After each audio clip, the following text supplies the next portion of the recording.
Thank you. I am a journalist. I also write a column for The Guardian once every 2 weeks. I haven't really got enough to say to write one once a week. But I'm not a columnist. I think we've probably got too many columnists in this country and we've not got enough journalists.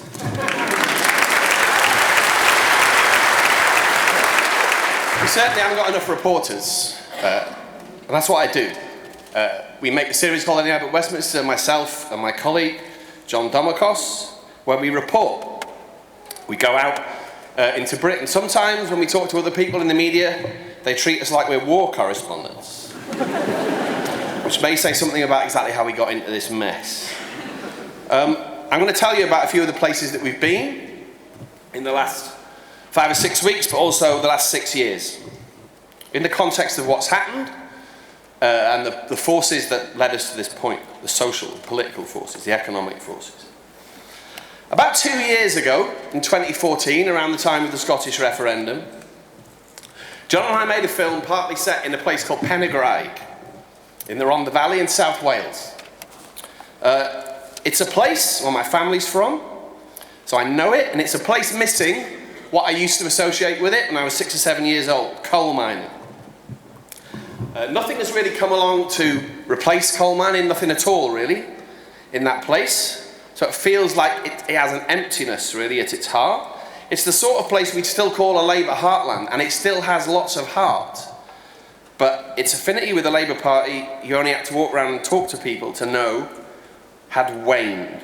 Most of the people we met in Penygrieg in the Rhondda Valley who still voted Labour said they only really voted Labour because it's what their dad or their mum or their grandma or their granddad used to do. And once you got much beyond about the age of 35, you met lots of people who didn't vote at all and who had no idea of what the Labour Party was meant to stand for. And in the middle of the village of Penygrieg, was a big sort of monument to all this, a huge Labour club, vast Labour club. God knows what goes on in there. It looked like it could fit Glastonbury in it. And it hadn't had a lick of paint, obviously, in 30 or 40 years, and we were told it had only relatively recently decided to let women in. Straight up.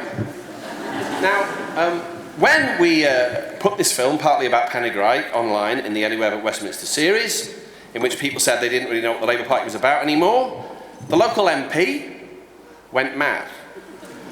He went on Twitter and he accused us of lazy journalism, which I never like, for some reason. And he said that when Labour was in power in Westminster, his constituency had had new schools, 2 new relief roads, whatever they are, and a new hospital. Now, obviously they're good, you know, they're even great things. But I thought at the time, do they represent any change to the fundamental condition of places like Penygrieg? Do they represent any kind of shift back to the relatively vibrant, confident places that they were 60 or 70 years ago? Do they materially affect these awful imbalances that we have in this country? Of course they don't. It's not about living. Even with all that public spending, it was more about survival.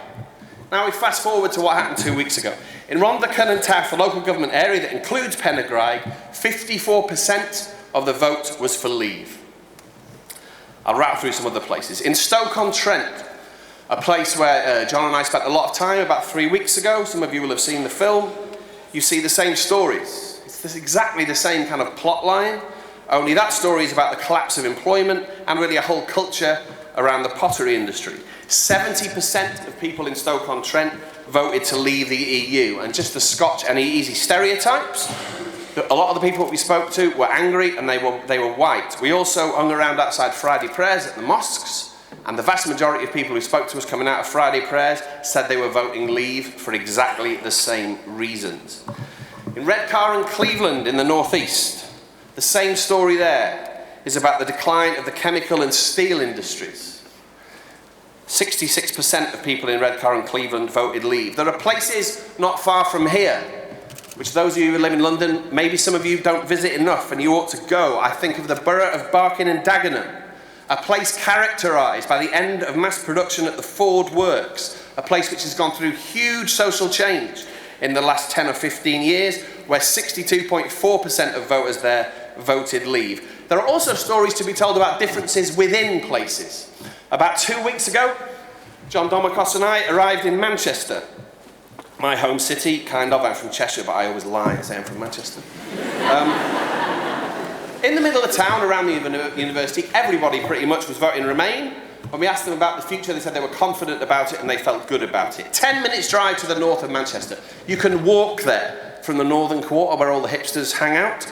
Is a place called Collyhurst. 6,000 people live in Collyhurst. It hasn't got a kids' playground. The only cash point charges you £1.85 to withdraw money, and the nearest supermarket is a 25-minute bus ride away in Harper Hay. Everybody we spoke to in Collyhurst was voting to leave. These are places characterised by fear. Yes, a fear of immigration and the idea that it might make opportunities even more scarce and wages even lower and put more pressure on already way overstretched public services. But underlying this all is a very, very cold, frightening really, fear of the future. A fear when you talk to people even of tomorrow and next week, let alone next year and the year after that. Now, what made all the difference to this referendum result was the choices made by these people and places. They added to those Tory voters who would have voted leave in any event, and they took leave over the line. Voiceless places, because of our ridiculous electoral system, to echo something already said, these places have been voiceless for decades. They suddenly had a voice. And just to make one thing clear, something that we found out in the course of all that time on the road, people there, most people there, were not blindly following Boris Johnson or Nigel Farage or, God forbid, Michael Gove. They weren't paying much attention to them at all, because a vast and very justified political disconnection and mistrust and cynicism has long since set in those places.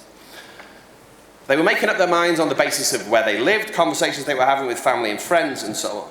And essentially, it seemed to us, they'd had enough of 40 years of neglect, and they took this as a chance to alert the rest of the country to their existence. Now, a lot of people, as far as I can tell on Twitter, which may not be representative, so forgive me, are making the argument that the referendum result, the choice that the people I'm talking about made in large number, should somehow be nullified.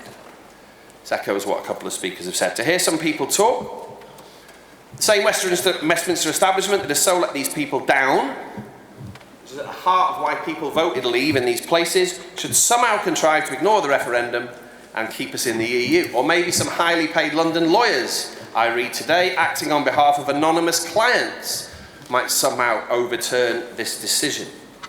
Now, admittedly, there is something quite strange going on at the moment, given that the people who nominally led the Leave campaign are largely nowhere to be seen.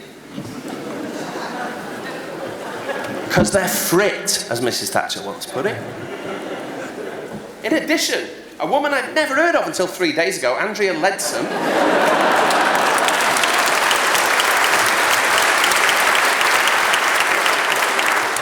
is now tipped to be the next leader of the Conservative Party, and the next Margaret Thatcher to boot. Now, that is because she is affected to be passionately in favour of Brexit. But I read today she wasn't in favour of Brexit about 6 weeks ago. These are weird times. But I want to finish with a few words of warning, if you'll allow me to do that. Please, please, anybody who is minded to do this, and we've all picked this up, notwithstanding the ugly things that we've seen happen, the awful events that have happened in places up and down the country, and the licence that has been given to very horrible, malign things by the way that the Leave campaign conducted itself in this referendum. Notwithstanding all that, please, let's not think about the vast majority of people that I've talked about who voted Leave as stupid or deluded or bigoted and hateful. I don't believe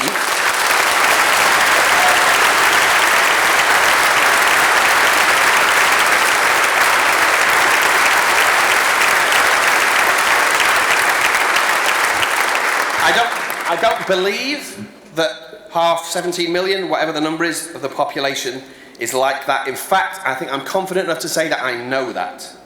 If you woke up on Friday morning thinking that the country you live in was suddenly being controlled by a social tribe you didn't know much about, and you suddenly felt terrified about the future, bear in mind that that's how millions of people in this country have lived for decades.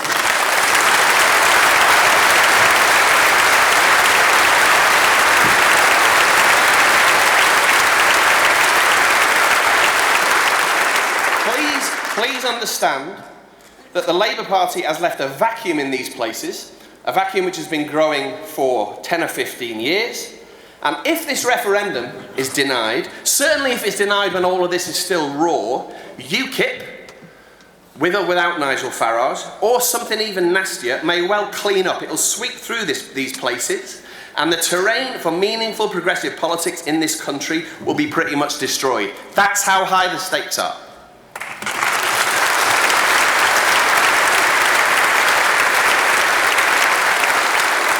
There is talk in some newspapers today, incidentally, of a progressive politics which would be all about cities and would leave people in these places to go and vote for somebody else. If you haven't got progressive politics which speak to places which embody the inequality we all fight against, it's not worthy of the name.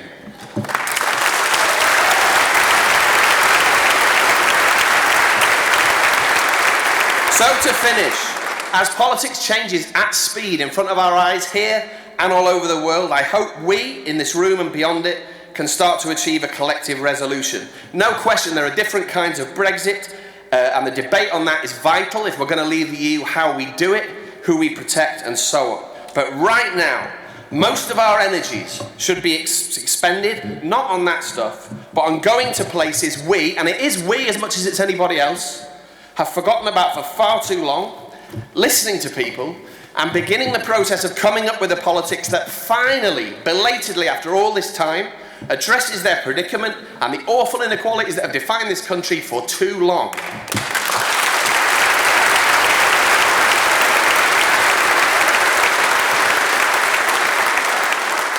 So, let's go out of this stateless country that some people are calling Romania. Let's not hide behind the city walls shouting. Let's go out into the country and reinvent our politics. Thank you.